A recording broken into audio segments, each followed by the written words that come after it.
The gel was cold against the patient's belly as Dr. Amara Johnson moved the ultrasound wand across the stretched skin. Just another routine appointment at her OB/GYN practice. The young woman on the table was about 20 weeks pregnant, glowing with that expectant mother radiance that Amara had seen thousands of times before. "So this is your first baby?" Amara asked, adjusting the screen to get a better view of the developing fetus. "Yes, and Bobby is so excited," the woman replied, her voice filled with joy. "He keeps talking about how he can't wait to be a dad. He's been taking such good care of me, paying for everything.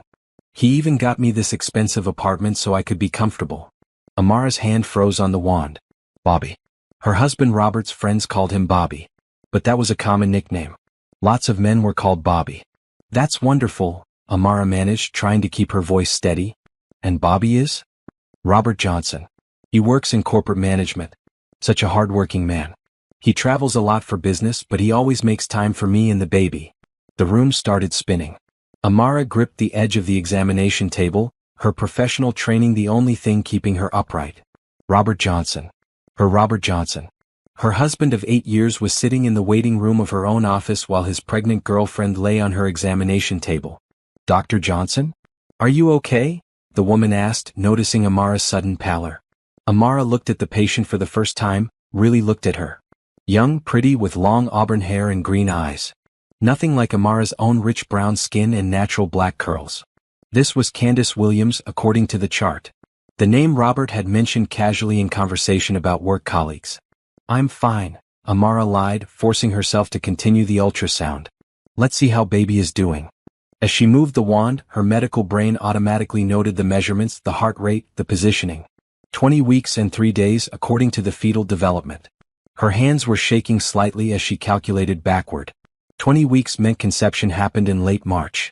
But Robert had been in Chicago for 2 weeks in late March. She remembered because she had been irritated about missing their anniversary dinner. He had called her every night from his hotel, complaining about the long days and boring meetings. "Everything looks perfect," Amara said, printing out the ultrasound images. "The baby is developing normally. Bobby will be so happy to see these pictures," Candace said, sitting up and pulling down her shirt. "He's been worried because he couldn't make it to my last appointment. Work, you know how it is." Amara handed her the images, each one feeling like a knife to her chest. "Of course. Is Bobby planning to be more involved as you get closer to delivery?" "Oh yes, he promised he'll be there for everything important. He's already started shopping for baby things. Spent over $2,000 last weekend on a crib and all the furniture. Said money was no object for his child." $2,000. Amara remembered Robert mentioning a business expense charge on their credit card for exactly that amount. He had said it was for client entertainment. "How long have you and Bobby been together?"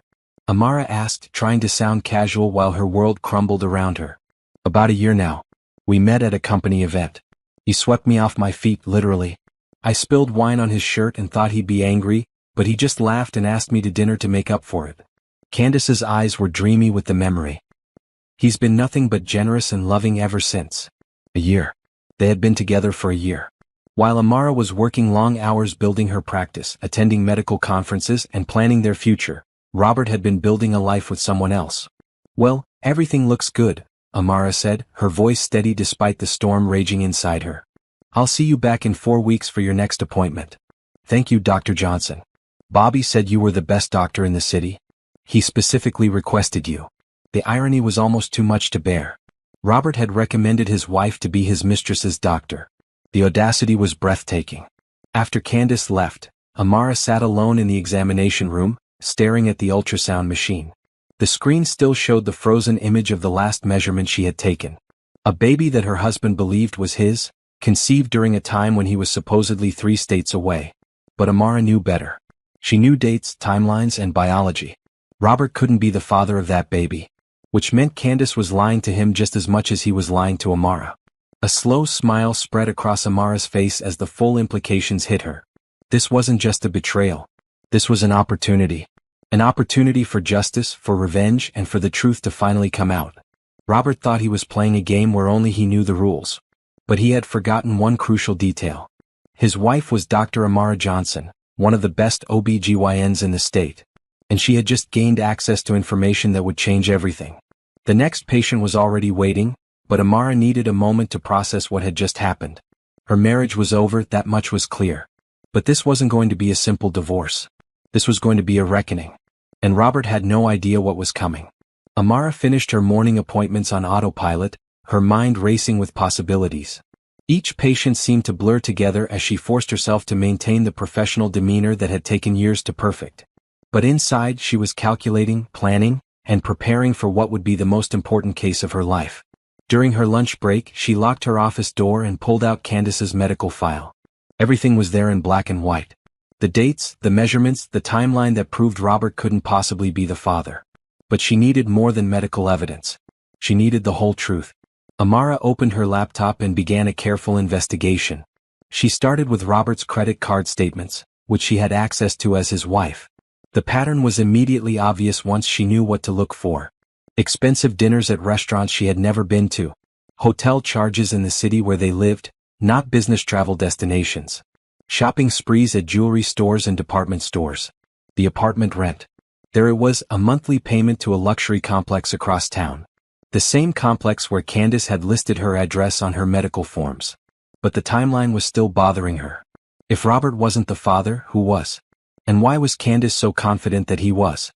Amara pulled up Candace's social media profiles. It didn't take long to find what she was looking for. Photos from March, the time when conception would have occurred. Candace at various events, always with different men. Candace at a beach resort with someone whose face was carefully cropped out of the photos. Candace at expensive restaurants with hands that clearly belonged to someone else holding hers across the table. The beach resort photos were dated March 22nd through March 28th. Exactly when Robert was in Chicago and exactly when the baby was conceived. Amara dug deeper, using her medical training to analyze every detail. She cross-referenced the dates with Robert's travel schedule, which she had access to through his company email account. The evidence was overwhelming. Robert was being played just as much as she was. But by whom? The answer came through a simple reverse image search on one of Candace's photos. A photo she had posted from an expensive restaurant showed a reflection in the window behind her. Amara enhanced the image and saw a man's face clearly. She ran the image through social media searches until she found him. Brandon Cole. 35 years old, married, wealthy real estate developer. His social media showed him at the same beach resort during the same dates as Candace. But more importantly, his wife's Instagram showed her posting about her lonely weekend, while Brandon was away on business. The pattern was becoming clear. Candace was running multiple relationships simultaneously, extracting money and gifts from each man while keeping them separated and unaware of each other. Amara spent the next hour documenting everything. Screenshots, timeline analyses, financial records. She created a detailed file that painted a picture of elaborate deception that went far beyond simple adultery. Her phone buzzed with a text from Robert. Working late again tonight. Don't wait up. Love you. The casual lie stung, but not as much as it would have that morning. Now it was just another piece of evidence in her growing case. Amara replied with her usual supportive message, then continued her investigation. She found 2 more men in Candace's social media history who appeared to be in similar situations. Men who were traveling for business, during the same periods when they were photographed with Candace in expensive locations. This wasn't just an affair. This was a calculated scam, and Robert was just one of several victims. The baby could belong to any of them, but Candace had clearly chosen Robert as the most likely to provide long-term financial support. As the afternoon wore on, Amara's initial shock and heartbreak began transforming into something else. Cold, calculated anger. The kind of focused fury that had made her one of the top medical students in her class and one of the most respected doctors in the city. She had spent 8 years supporting Robert's career, attending corporate events where she smiled and made small talk while he networked his way up the ladder. She had delayed having children because he wanted to wait until his career was more established. She had worked extra hours to pay for the house, the cars, the lifestyle he insisted they needed to maintain his professional image. And while she was sacrificing for their shared future, he was spending their money on another woman who was lying to him just as systematically as he was lying to her. The irony was perfect. Candace was scamming Robert, Robert was cheating on Amara, and Amara was the only one who could see the whole picture. Her next patient arrived, and Amara forced herself back into professional mode. But her mind was still working, still planning. By the end of the day, she had a clear strategy. She wasn't going to confront Robert immediately. She wasn't going to expose Candace right away. She was going to do something much more satisfying. She was going to let them destroy themselves while she documented every moment of it. And then, when the time was right, she was going to make sure that justice was served in the most poetic way possible. Robert wanted to play games with people's lives? He was about to learn that his wife had always been better at strategy than he was. The next morning, Amara arrived at her office early and immediately began phase 2 of her investigation. She had spent the night planning her approach, and now it was time to gather the evidence that would make her case ironclad. She started by calling the medical records department at the hospital where she had privileges. As a respected physician, she had access to certain databases that could help her verify her suspicions about Candace's pregnancy timeline. "Hi, this is Dr. Johnson. I need to verify some information for a patient consultation," she said to the records clerk. "Can you pull up any emergency room visits for a Candace Williams in the past 6 months?" The search revealed exactly what Amara had suspected. 3 emergency room visits at different hospitals across the city. Each time, Candace had presented with different symptoms and had given different insurance information. Each time she had listed a different emergency contact. The pattern was clear. Candace was systematically working multiple insurance policies, likely through relationships with different men who had added her to their coverage. Amara printed out the records and added them to her growing file. The medical timeline supported everything she had already discovered. Based on the emergency room visits and the dates of various medical tests, it was clear that Candace had been intimate with multiple partners throughout her pregnancy. But Amara needed more than medical records. She needed to understand the full scope of Candace's operation. During her lunch break, she drove to the luxury apartment complex where Candace lived. The building was expensive, the kind of place that required significant income or financial backing. Amara parked across the street and watched. She didn't have to wait long. At 1:30 p.m., a silver Mercedes pulled up to the building. The driver was Brandon Cole, the real estate developer from the social media photos. He entered the building with a key card and emerged an hour later with Candace on his arm. They drove to an upscale shopping district, where Amara watched from a distance as Brandon spent what appeared to be thousands of dollars on maternity clothes and baby items for Candace. The intimate way they behaved together made it clear this wasn't a casual relationship. Amara followed them to lunch at an expensive restaurant, documenting everything with her phone camera. The way Brandon's hands rested protectively on Candace's belly. The way Candace showed him ultrasound photos, the same photos Amara had printed for her the day before. But the most revealing moment came when Candace answered her phone during lunch. Even from across the restaurant, Amara could see her expression change to one of sweet innocence. "Hi baby," Candace said into the phone, her voice carrying across the quiet restaurant. "I miss you too. Yes, the doctor said everything looks perfect. I can't wait to show you the pictures tonight." She was talking to Robert, while sitting with Brandon, while wearing a bracelet that Brandon had just bought her an hour earlier. Amara felt a wave of disgusted admiration for Candace's audacity. The woman was playing multiple men with a skill that would have been impressive if it weren't so destructive. After lunch, Brandon dropped Candace back at the apartment building and left. 30 minutes later, another car arrived. This time it was a black BMW, and the driver was someone Amara didn't recognize. A distinguished older man in his 50s who clearly had money, based on his expensive suit and watch. The pattern repeated. The man stayed for an hour, emerged with Candace, and took her to another shopping expedition. This time it was a high-end baby boutique, where Candace selected an expensive stroller and car seat. Amara was starting to understand the full scope of what she was witnessing. Candace wasn't just having affairs. She was running a sophisticated con game, extracting maximum financial benefit from multiple relationships while keeping each man convinced he was the only one. The genius of it was that she was pregnant. Each man believed he was the father and was therefore emotionally and financially committed to supporting her. They competed to be the most generous, the most supportive, the most involved. But they couldn't all be the father. And based on the medical timeline, Robert definitely wasn't. As Amara drove back to her office, she realized that she held more power in this situation than anyone else involved. She was the only person who could see the complete picture. She was the only one who could prove the truth about the pregnancy timeline. And she was the only one who could decide how and when to reveal that truth. Her phone rang as she pulled into the medical center parking lot. It was Robert. "Hey honey," he said, his voice warm and loving. The same voice that had whispered sweet lies to Candace just hours earlier. "I wanted to let you know I might be a little late tonight. Got a last-minute client dinner that came up." "Of course you do," Amara replied, her voice perfectly neutral. "Don't worry about me. I'll just grab something on the way home." "You're the best, Amara." I don't know what I'd do without you. The irony was so thick it was almost suffocating. But Amara just smiled as she ended the call. Robert was about to find out exactly what he would do without her. And it wasn't going to be pretty. She had enough evidence to destroy Candace's entire operation and expose Robert's betrayal.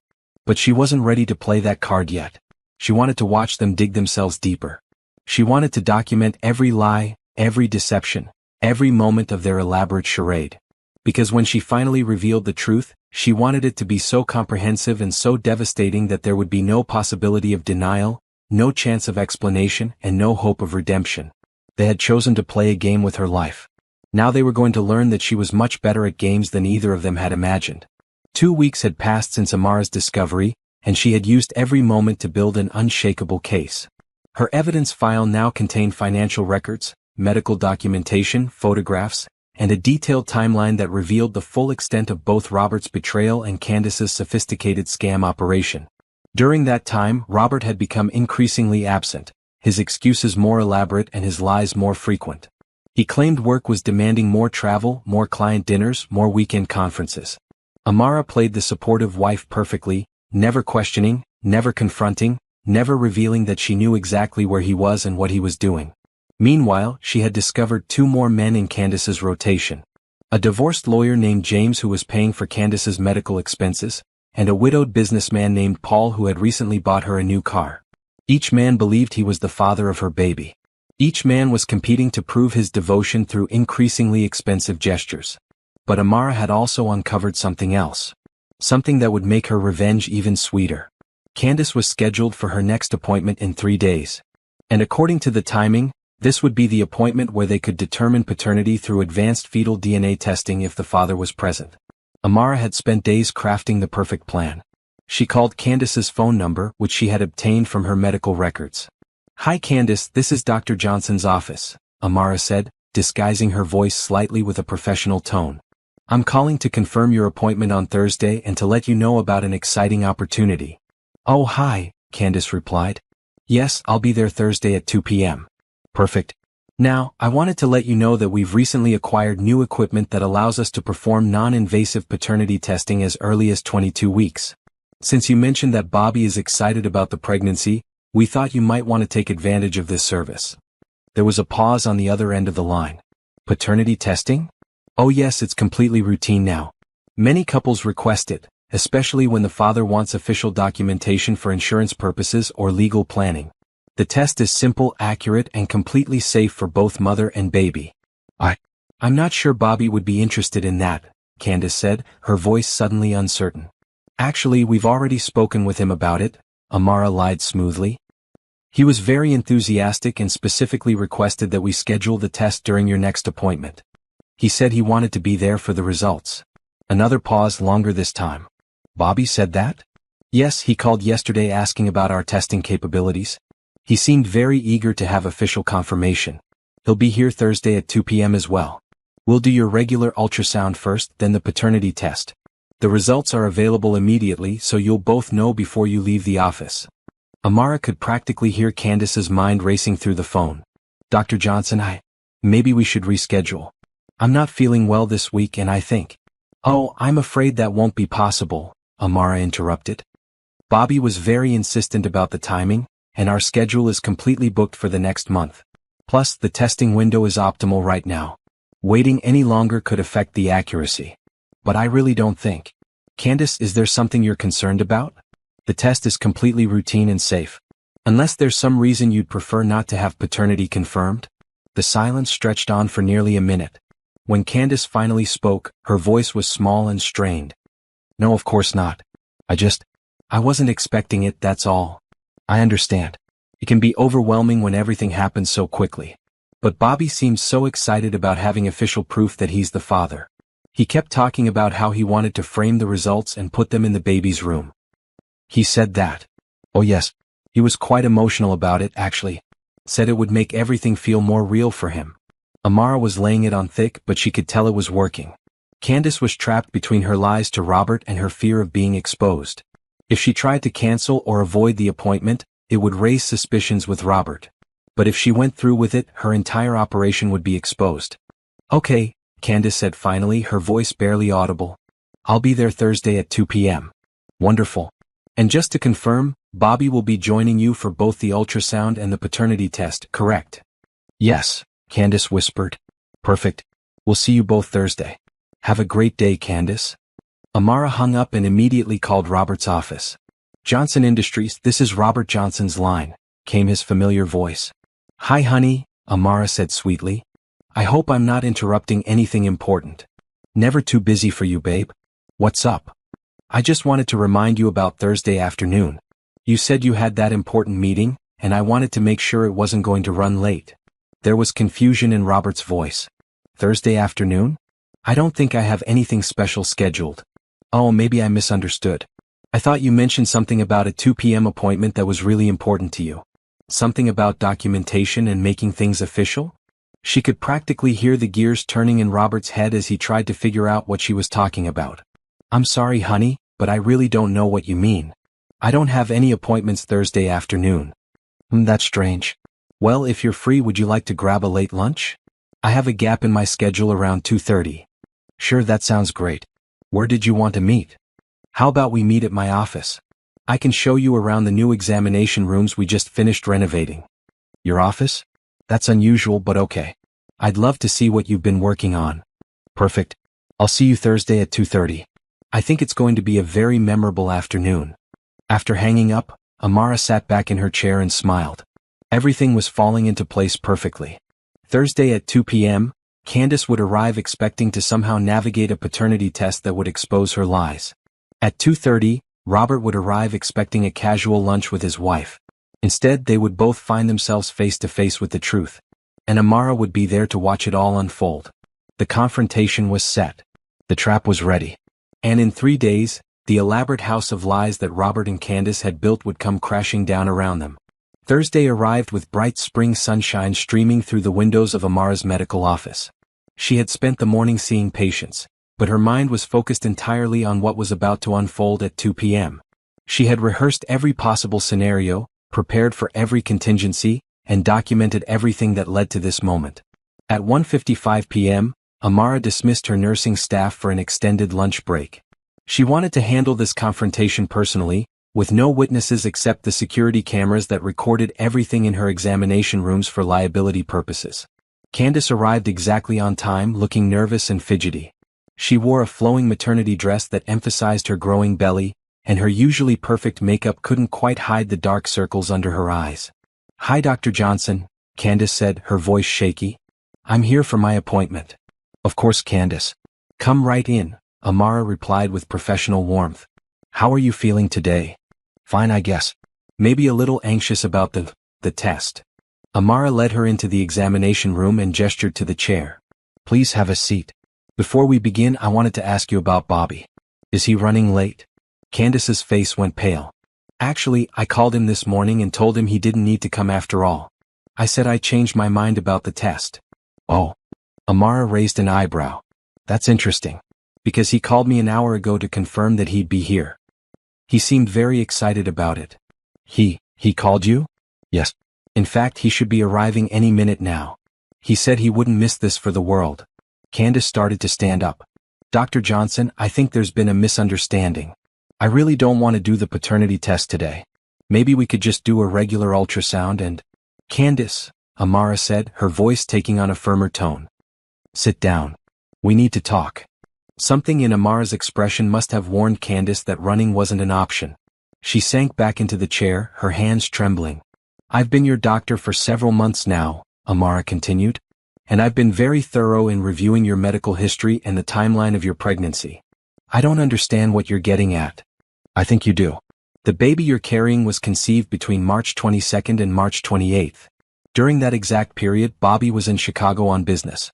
I have his travel records, his hotel receipts, and his phone records proving he was there. Candace's face had gone from pale to green. That's not, you can't know that for sure. Actually, I can. Because Bobby is my husband. Robert Johnson is my husband of 8 years, and you've been having an affair with him for over a year. The silence in the room was deafening. Candace stared at Amara with her mouth open, clearly trying to process what she had just heard. Your husband? She whispered. Yes. And based on my medical expertise and the timeline evidence, I can tell you with absolute certainty that Robert is not the father of your baby.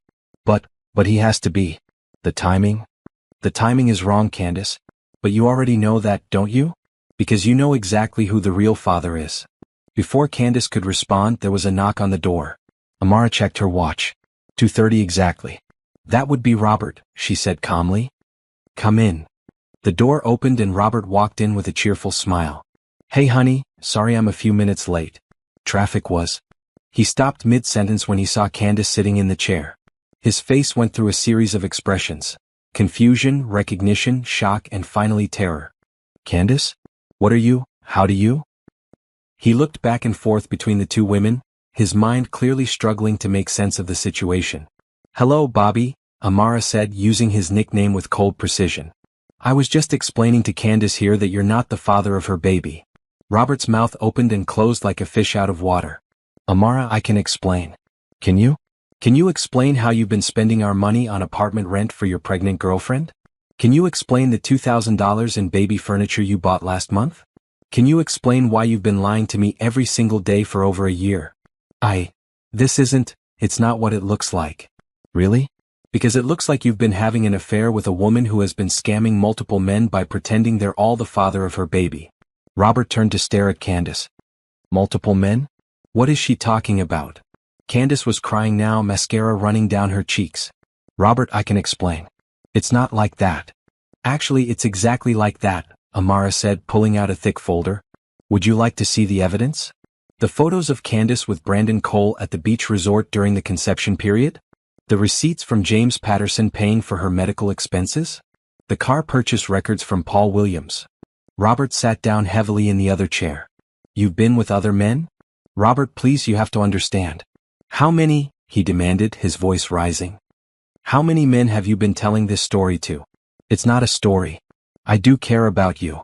But I'm not the father, he said, the reality finally sinking in. The baby isn't mine. No, Amara confirmed. The baby isn't yours. And based on the evidence I've gathered, it could belong to any of at least 4 different men, all of whom have been financially supporting Candace throughout her pregnancy. Robert looked at his wife with dawning horror. How long have you known? I found out 2 weeks ago when Candace came in for an ultrasound and started talking about her boyfriend Bobby. It took me about 5 minutes to realize she was talking about my husband. And you've been investigating this whole time? I've been documenting your affair and her fraud operation, both of which are going to have serious consequences. Candace suddenly stood up. I don't have to listen to this. I'm leaving. No, Amara said firmly. You're not. Because I've already contacted the authorities about your insurance fraud, and there are officers waiting outside to speak with you about the multiple false claims you've filed. Insurance fraud? Robert asked. She's been using different insurance policies from all her boyfriends to pay for medical expenses and filing duplicate claims. It's a federal crime. The room fell silent except for the sound of Candace's sobbing. Robert sat staring at the floor, apparently trying to process the magnitude of what he had been involved in. Robert, Amara said quietly, I want you to leave. Now. And I want you to think very carefully about how you're going to explain this to your employer, your family, and your lawyer. Amara, please. We can work this out. I made a mistake, but... No. We can't work this out. You didn't make a mistake. You made a choice.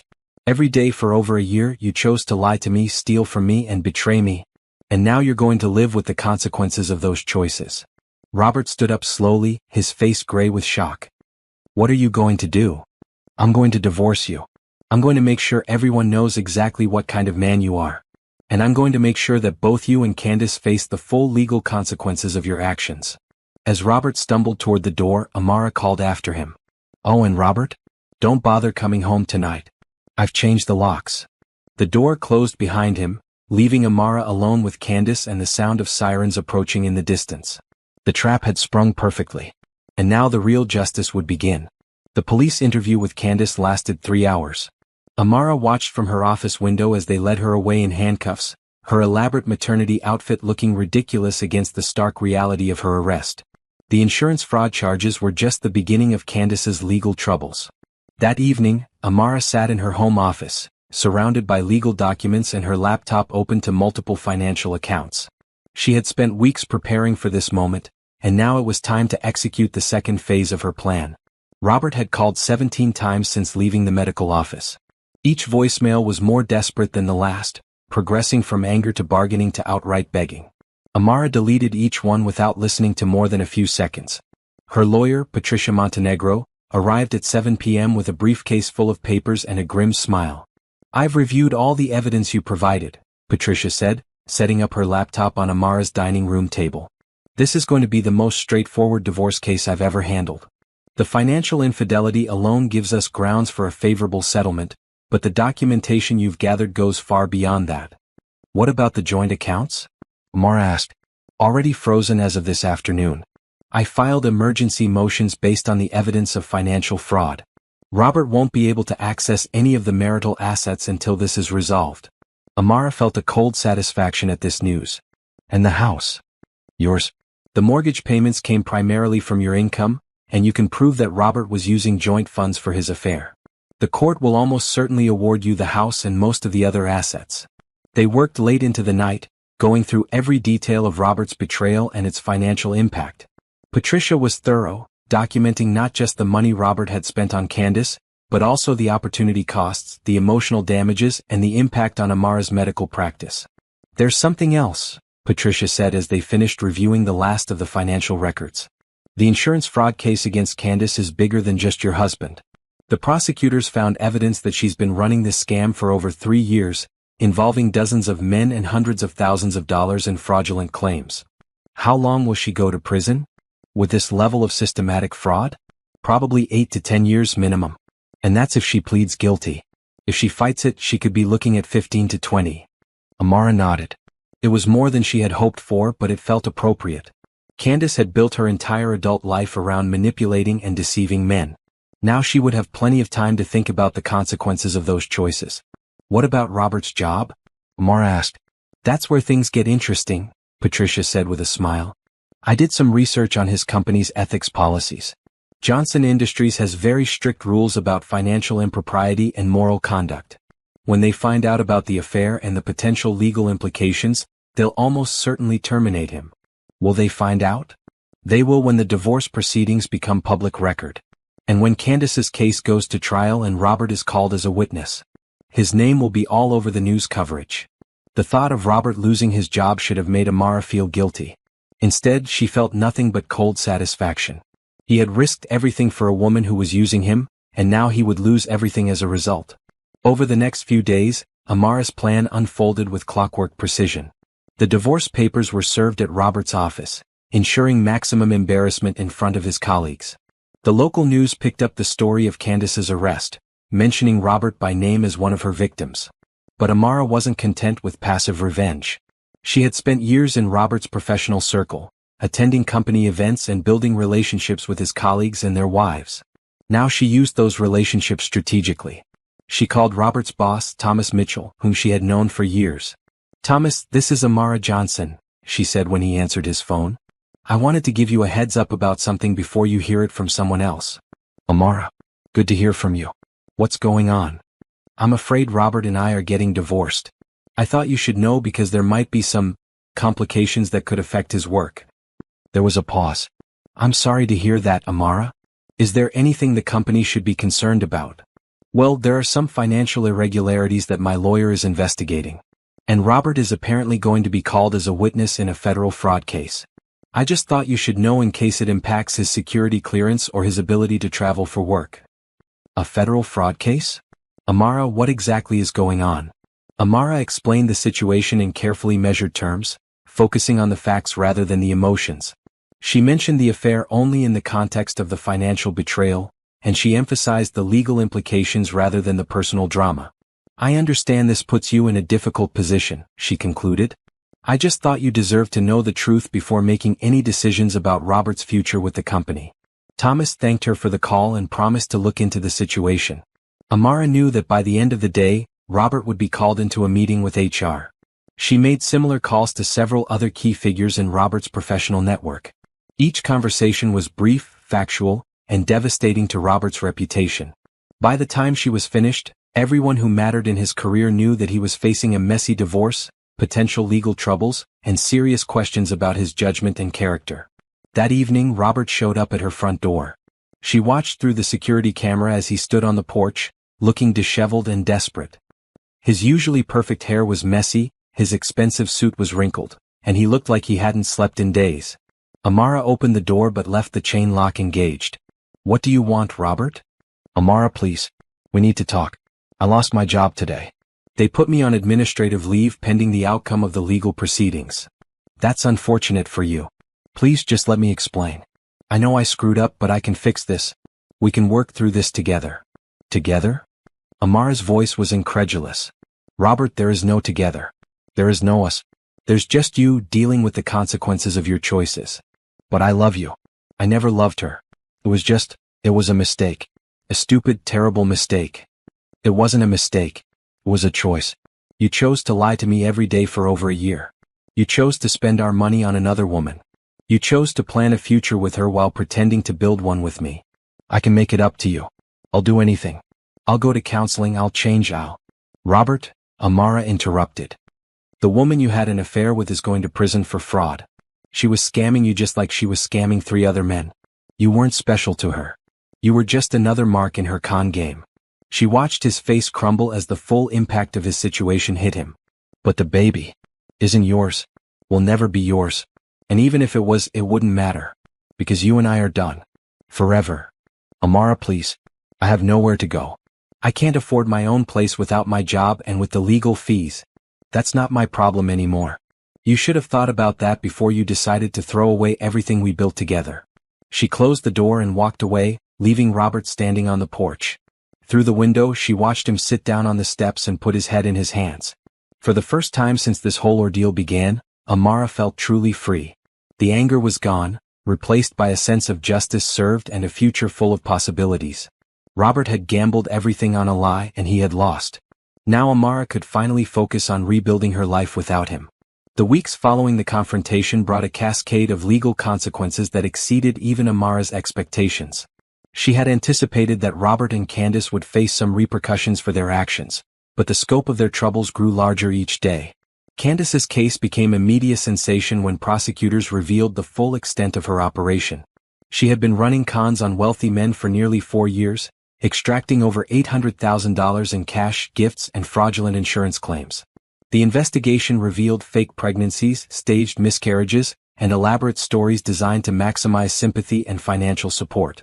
"She's a sociopath," Patricia explained during one of their weekly meetings. The psychiatric evaluation ordered by the court found that she has no empathy or remorse for her victims.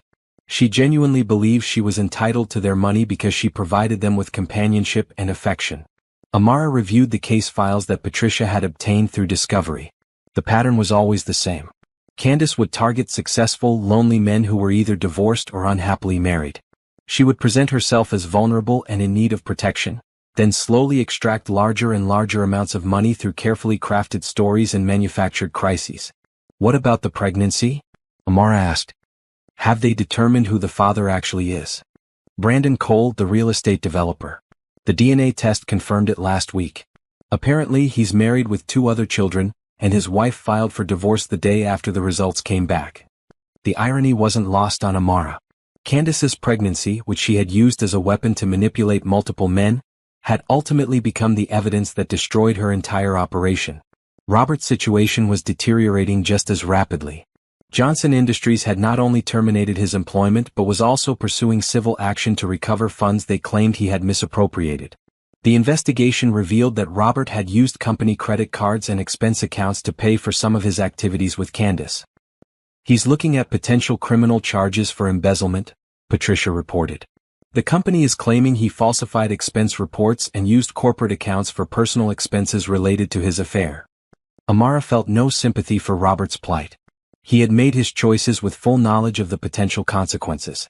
The fact that those consequences were more severe than he had anticipated was simply the natural result of his poor judgment.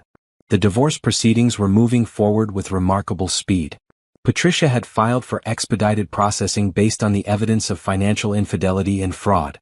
Robert's lawyer had initially tried to fight the asset division, but the documentation Amara had gathered made their position untenable. "He's agreed to our terms," Patricia announced during their meeting 3 weeks after the confrontation. "He'll sign over his interest in the house, accept a minimal alimony arrangement, and waive any claim to your medical practice or retirement accounts. What does he get in return? Basically nothing. He'll keep his personal belongings and his car, but that's about it. His lawyer advised him that fighting this would only make things worse, especially with the criminal investigation hanging over his head. Amara signed the divorce papers with a sense of finality that was both satisfying and liberating. 8 years of marriage dissolved with a few signatures, but she felt no sadness about it. The marriage had been built on lies and false pretenses, and now she was free to build something real. The media attention surrounding Candace's case had an unexpected positive effect on Amara's medical practice. Several women contacted her office specifically because they had read about her role in exposing the fraud. They wanted a doctor who understood deception and betrayal, someone who wouldn't judge them for the mistakes they had made in their relationships. One of these new patients was Dr. Sandra Chen, a psychiatrist who specialized in treating victims of financial abuse and manipulation. "I wanted to meet the woman who took down Candace Williams," Sandra said during their consultation. "The mental health community has been tracking her for years. She's caused immeasurable damage to dozens of men and their families." "I just wanted the truth," Amara replied. "I never intended to become some kind of crusader against fraud. Sometimes we don't choose our roles in life. Sometimes they choose us. What you did took incredible courage and intelligence. You could have just divorced your husband quietly and moved on, but instead you made sure that justice was served." Sandra's words stayed with Amara as she reflected on the events of the past few months. She had begun this journey simply seeking revenge against an unfaithful husband, but it had evolved into something much larger. She had uncovered a criminal operation, protected other potential victims, and demonstrated that actions have consequences. The final hearing in Candace's case was scheduled for the following month. Amara would testify about the medical evidence that had first revealed the timeline inconsistencies. Robert would testify about the financial aspects of their relationship. Brandon Cole would testify about the paternity results. "She's going to plead guilty," Patricia informed Amara. Her lawyer finally convinced her that fighting this case would be futile. "She's looking at 8 years in federal prison, followed by probation and restitution payments." "How much restitution?" "Over $1 million including interest and penalties. She'll be paying it off for the rest of her life." 8 years in prison and a lifetime of debt seemed like appropriate consequences for the damage Candace had caused. She had destroyed marriages, bankrupted families, and traumatized children who had believed she was going to be their stepmother. Robert's fate was still uncertain. The criminal investigation was ongoing, and his civil liability was mounting daily. His parents had hired him a lawyer, but they were elderly and couldn't afford the kind of representation he needed for a complex financial fraud case. "He's going to have to declare bankruptcy," Patricia explained. "Between the legal fees, the potential restitution payments, and the loss of income, he's financially ruined." Amara should have felt some satisfaction at this news, but instead she felt nothing. Robert had become irrelevant to her life. He was a problem she had solved, a threat she had neutralized, a mistake she had corrected. His future suffering was simply the natural consequence of his past choices. Justice, Amara realized, wasn't about revenge or punishment. It was about balance. Robert and Candace had created chaos and pain in multiple lives, and now they were experiencing chaos and pain in return. The universe was simply restoring equilibrium. And for the first time in months, Amara felt truly at peace. 6 months after the confrontation in her medical office, Amara stood in the newly renovated conference room of her expanded practice. She had used the insurance settlement from Robert's embezzlement to purchase the adjoining office space and hire 2 additional doctors. The Johnson Women's Health Center was now one of the premier OB/GYN practices in the city. "Dr. Johnson?" Her new office manager, Stephanie, knocked on the door. "Your 3 p.m. appointment is here." Amara looked up from her desk, where she had been reviewing patient files for the afternoon. The past few months had been a whirlwind of growth and positive change. Her practice was thriving, her reputation in the medical community had never been stronger, and she had found a sense of purpose that went beyond just treating patients. "Thank you, Stephanie. Please show them to conference room B." The 3 p.m. appointment wasn't a patient. It was a consultation with Tyler Brooks, a technology entrepreneur who was developing a mobile app to help women track their reproductive health and identify potential red flags in their relationships. He had reached out to Amara after reading about her role in the Candace Williams case. Tyler was waiting in the conference room when Amara arrived. He was tall and lean, with warm brown eyes and an easy smile that immediately put her at ease. His casual but expensive clothing suggested success without arrogance, and his genuine enthusiasm for his project was evident from the moment he started speaking. "Dr. Johnson, thank you so much for meeting with me," he said, standing to shake her hand. "I've been following your work since the Williams case, and I think you're exactly the kind of medical expertise we need for this project." They spent an hour discussing his app concept, which would combine reproductive health tracking with financial literacy education and relationship safety features. The idea was to help women identify patterns of manipulation. "The goal is prevention," Tyler explained, his passion for the project evident in every word. "If we can help women recognize the warning signs early, we can save them from the kind of trauma that Candace Williams inflicted on her victims' families."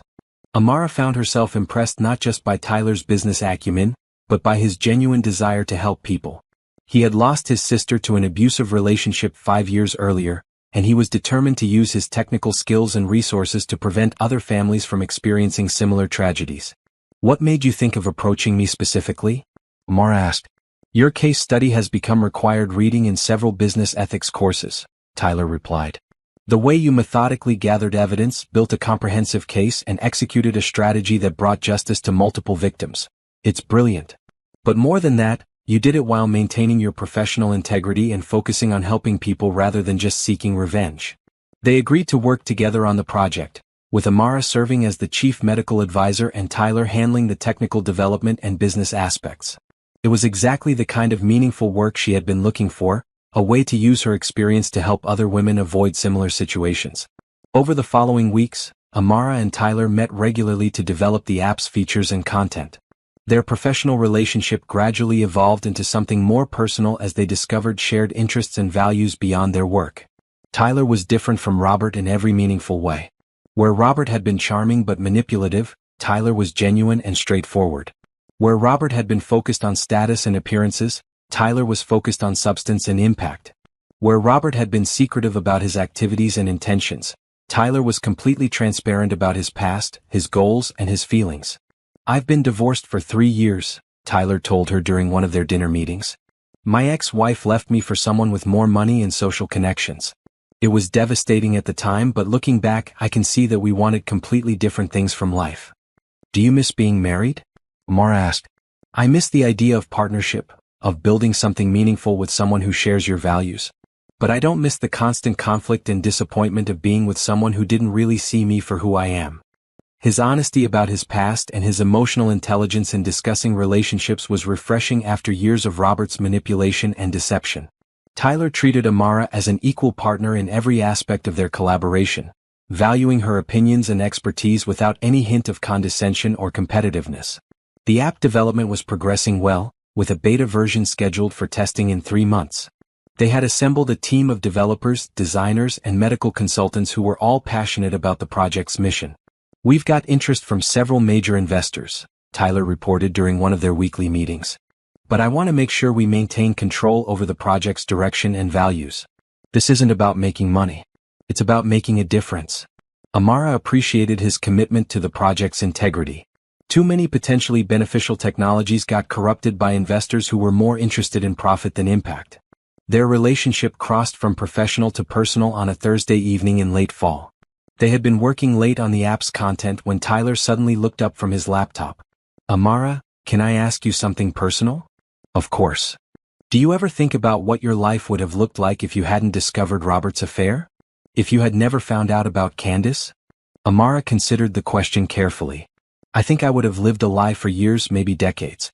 I would have continued sacrificing my own goals and happiness for a marriage that was built on deception. I would never have found the courage to build the kind of practice I really wanted or pursue the kind of work that really matters to me." "So in a way, discovering the truth set you free?" "Completely. The betrayal was devastating, but it also showed me who I really am and what I'm really capable of. I'm stronger now than I ever was when I was trying to be the perfect supportive wife." Tyler reached across the table and took her hand. "You're the strongest person I've ever met. And the kindest. And the most brilliant." The kiss that followed was gentle and tentative, nothing like the passionate but ultimately hollow gestures Robert had used to manipulate her emotions. This was real affection based on genuine knowledge and respect. As they sat together in the quiet office, surrounded by the evidence of their shared work and shared values, Amara realized that she had found something she hadn't even known she was looking for. Not just a partner but a true collaborator. Someone who saw her as she really was and valued her for who she was, not for what she could provide or how she made him look to others. The future, for the first time in years, felt full of infinite possibilities. 1 year after the confrontation that changed everything, Amara sat in the federal courthouse watching as Candace Williams was led away in handcuffs. The sentencing hearing had lasted 3 hours, with victim after victim testifying about the financial and emotional damage Candace had caused to their families. The final sentence was 12 years in federal prison, followed by 5 years of supervised probation and restitution payments totaling $1.2 million. Candace had shown no remorse throughout the trial, maintaining that she had been providing a service to lonely men who were willing to pay for her companionship. "She's a textbook psychopath," Dr. Sandra Chen had testified during the sentencing phase. "She lacks the capacity for empathy or genuine human connection. Her relationships were purely transactional, designed to extract maximum benefit for herself regardless of the cost to others." Amara felt a sense of closure as she watched the bailiff escort Candace from the courtroom. Justice had been served not just for her own betrayal, but for all the families that had been destroyed by Candace's elaborate schemes. Robert's fate had been decided the week before. He had pleaded guilty to embezzlement and fraud charges in exchange for a reduced sentence of 3 years in state prison. His parents had sold their home to pay for his legal fees, and he would emerge from prison with no assets, no career prospects, and a criminal record that would follow him for the rest of his life. The plea hearing had been difficult to watch. Robert looked broken and defeated, a shadow of the confident man who had once charmed his way into her life. When given the opportunity to make a statement before sentencing, he had turned to look at Amara in the gallery. "I know I have no right to ask for forgiveness," he had said, his voice barely audible. "But I want Amara to know that I never stopped loving her, even when I was too stupid and selfish to show it properly." Amara had felt nothing but pity for him. Love wasn't just a feeling. It was a choice made every day through actions and decisions.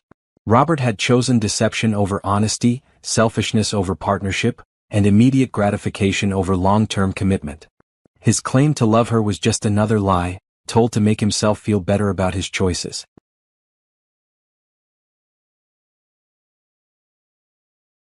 After Robert's sentencing, Patricia had handed Amara a final settlement check. Between the insurance recovery, the asset division, and Robert's restitution payments, Amara had received nearly $300,000 more than she had lost during the marriage. "You came out ahead financially," Patricia had noted with satisfaction. "That's unusual in these cases." "It's not about the money," Amara had replied. "It's about accountability." Now, sitting in Tyler's car outside the courthouse after Candace's sentencing, Amara reflected on the journey that had brought her to this moment. A year ago, she had been a betrayed wife seeking revenge. Today, she was a successful businesswoman and partner in a relationship built on mutual respect and shared values. "How do you feel?" Tyler asked, taking her hand as they drove away from the courthouse. "Complete," Amara replied. "Like I can finally close this chapter and focus on the future." The future was bright indeed. The reproductive health app they had developed together was scheduled to launch nationwide in 6 months. Beta testing had shown remarkable success in helping women identify potentially harmful relationship patterns and connect with resources for support and safety. Amara's medical practice continued to thrive, with a particular focus on treating women who had experienced financial abuse and manipulation. She had become a sought-after speaker at medical conferences and women's advocacy events, sharing her expertise on the intersection of healthcare and domestic violence. "There's something I want to ask you," Tyler said as they pulled into the parking lot of Amara's office building. "What's that?" "I've been thinking about our partnership, both professional and personal. And I realized that I want to make it official." Amara's heart skipped a beat as Tyler reached into his jacket pocket and pulled out a small velvet box. "Amara Johnson, you are the most incredible woman I've ever known. You're brilliant, compassionate, strong, and beautiful inside and out. You've taught me what real partnership looks like, what it means to work together toward something bigger than ourselves." He opened the box to reveal a stunning diamond ring, simple and elegant in a way that perfectly reflected Amara's style. "Will you marry me?" Amara looked at the ring, then at Tyler's hopeful face, then back at the courthouse where the last remnants of her old life had just been definitively put to rest. The contrast was perfect. Behind her lay betrayal, lies, and manipulation. In front of her lay honesty, partnership, and love. "Yes," she said, tears of joy streaming down her face. "Yes, absolutely yes."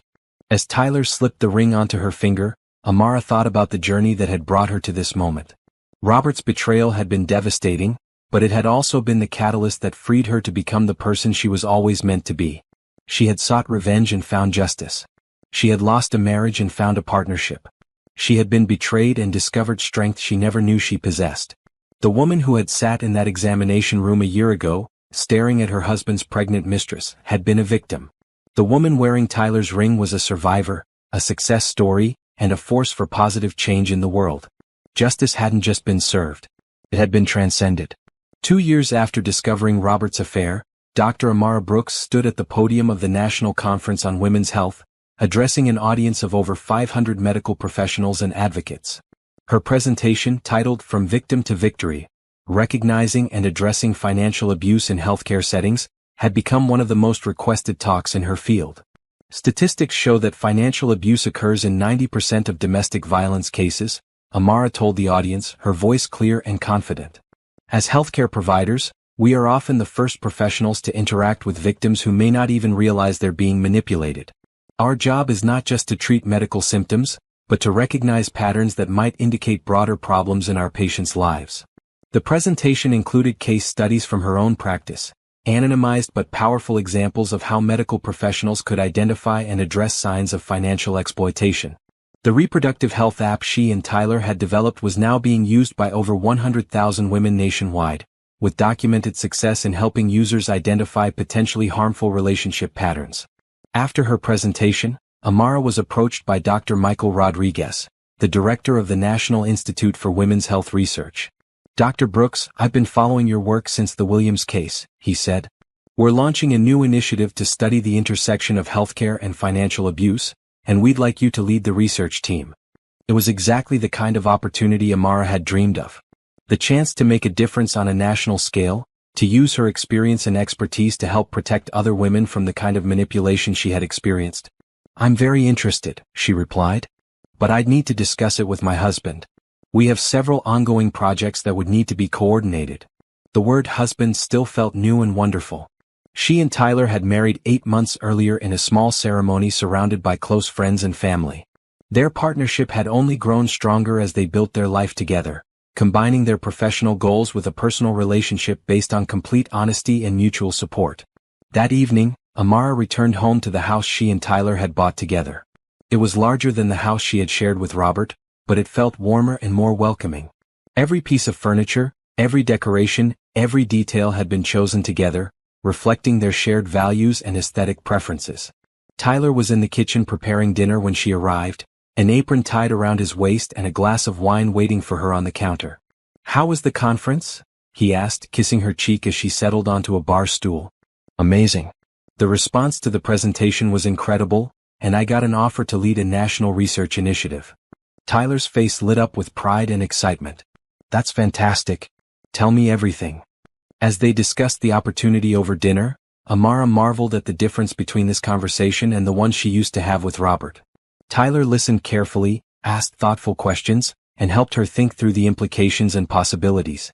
He was genuinely excited about her success and eager to support her goals, even when they might require sacrifices from both of them. I think you should do it, Tyler said after she had explained all the details. This could be the platform you need to make the kind of impact you've always wanted. It would mean a lot of travel and time away from our current projects. We'll figure it out. Your work is too important to pass up an opportunity like this. His support was unwavering, but it wasn't the blind encouragement Robert used to offer. Tyler understood her work deeply enough to appreciate both its significance and its challenges. His encouragement was based on knowledge and genuine belief in her abilities. The conversation was interrupted by Amara's phone ringing. The caller ID showed a number she didn't recognize, but the voice on the other end was unfortunately familiar. Amara? This is Robert. Please don't hang up.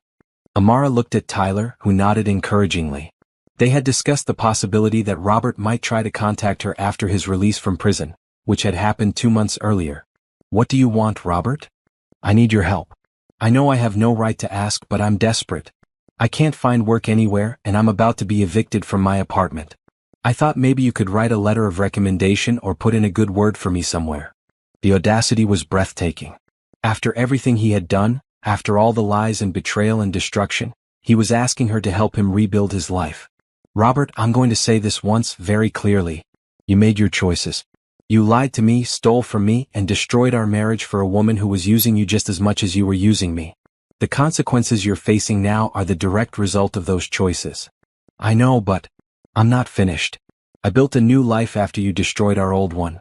I found a partner who actually loves me, a career that fulfills me, and a sense of purpose that you never understood or supported. I am happy, successful, and at peace. Tyler squeezed her hand supportively as she continued. Your problems are not my responsibility. Your rehabilitation is not my concern. You are not my concern. You need to find a way to rebuild your life without involving me in any way. Amara, please. I have nowhere else to turn. That's not my problem. Don't call me again. She hung up the phone and immediately blocked the number. Tyler wrapped his arms around her, offering silent support. Are you okay? He asked. I'm perfect, Amara replied, and she meant it. For the first time since I met him, Robert has absolutely no power over my emotions or my life. The call had been a final test and she had passed it completely. Robert was no longer a source of pain or anger or even pity. He was simply a person from her past who had to live with the consequences of his own choices. 3 months later, Amara accepted the position with the National Institute for Women's Health Research. The job came with a substantial salary increase, a research budget, and the opportunity to shape national policy on issues she cared deeply about. Tyler celebrated by surprising her with a weekend trip to Paris, where they walked along the Seine and planned their future together. They talked about their work, their dreams, and their shared commitment to making a positive difference in the world. Do you ever regret it? Tyler asked as they sat at a cafe overlooking the river. Going through all that pain to get to where you are now? Amara considered the question carefully. I regret that it happened. I regret the time I wasted and the trust that was broken. But I don't regret how I handled it or where it led me. You could have just divorced him quietly and moved on. But then Candace would still be out there destroying other families. And I never would have developed the expertise that led to this new job. And I never would have met you. Tyler smiled and raised his wine glass. To the long and winding road that brought us together. To justice served in new beginnings, Amara replied, clinking her glass against his. As they watched the sun set over Paris, Amara reflected on the journey that had brought her to this moment. She had started as a victim seeking revenge and had become a survivor building a better world. She had lost a husband who never truly valued her and found a partner who cherished every aspect of who she was. Robert was somewhere back in the United States, struggling with the consequences of his choices and begging for help from people who owed him nothing. Candace was in federal prison, serving the sentence she had earned through years of manipulation and fraud. And Amara was in Paris with the man she loved, planning a future filled with meaningful work, mutual support, and the kind of happiness that could only come from a relationship built on truth and respect. The revenge she had sought had evolved into something far more valuable than she had ever imagined. Justice had been served, but more importantly, she had discovered her own strength, her own worth, and her own capacity for creating positive change in the world. The girl who had discovered her husband's betrayal in that examination room 2 years ago would barely recognize the woman she had become. And that transformation was the sweetest victory of all.